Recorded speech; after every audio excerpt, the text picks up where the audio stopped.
የኢትዮጵያ ንግድ ባንክ የሰራተኞቹን የመኖሪያ ቤት ችግር ለመፍታት ከአዲስ አበባ ከተማ አስተዳደር 1125 የጋራ መኖሪያ ቤቶችን በግዥ መረከቡ አስታወቀ።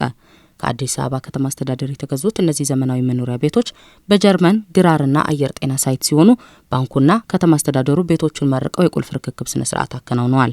በርክክቡ ስነ ስርዓት ላይ የተገኙት የአዲስ አበባ ከተማ ከንቲባ ወይዘሮ አዳነች አቤቤ እንደተናገሩት የአዲስ አበባ ከተማ አስተዳደር በዚህ ወቅት የማህበረሰባችን ማህበራዊና ኢኮኖሚያዊ ጥያቄዎችን ለመመለስ የሚያስችሉ በርካታ ውጤታማ ስራዎችን እያከናወነ ነው ብለዋል። የስፖርት ቦታዎች፣ የህፃናት መጫወቻዎች፣ የጋራ መገልገያ መሰብሰቢያዎች፣ መዝናኛዎች፣ መናፈሻዎች ማህበራዊ መስተጋብርን ለማሟላትና ለማጠናከር የሚያስችሉ አብሮነትን ሊያጎለብቱ የሚችሉ መገልገያዎች የጋራ መገልገያዎች ጭምር እንዲሟሉለት ተደርገው ተገንብተዋል።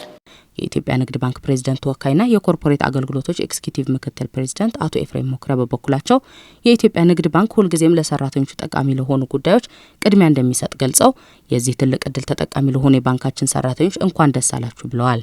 የኢትዮጵያ ንግድ ባንክ ሰራተኞች ጥሩ ስራ በመስራት የደንበኞችን እርካታ ማረጋገጥ እንዲችሉ ምቹ የመኖሪያ አካባቢ እንዲያገኙ የሚያስችል መሆኑን ያስረዱት አቶ ኤፍሬም የሰራተኞች ተነሳሽነትና ትጋት የሚጨምር እንደሚሆንም ያላቸው እምነት ገልጸዋል። ሰራተኞች ሁሌም ማስቀደም ያለባቸው ባንኩ ለሰራተኞች ቅድሚያ እንደሚሰጡሉ ሰራተኞችም ለደንበኞች ቅድሚያ ሰጥተው የኢትዮጵያ ንግድ ባንክ ተጠቃሽ የአገልግሎት ተቋም መሆኑን ማሳያ በየጊዜው የሚስተዋሉ የአገልግሎት አሰጣጥ ክፍተቶችን በደንብ ነቅሰው ለይተው የባንኩን ተጠቃሚዎች እና ደንበኞች ለማርካት ሊረባረቡና ሊሰሩ እንደሚገባ በዚያው አጋጣሚ አደራ ማለት እወዳለሁ። የኢትዮጵያ ንግድ ባንክ የሰራተኞች ማህበር ፕሬዝዳንት አቶ አበራ ጌታቸው በበኩላቸው ባንኩ የሰራተኞችን ለረጅም ጊዜ የቆየ ጥያቄ ለመመለስ የወሰደው እርምጃ ታሪካዊና የሚመሰገን ነው ብለዋል።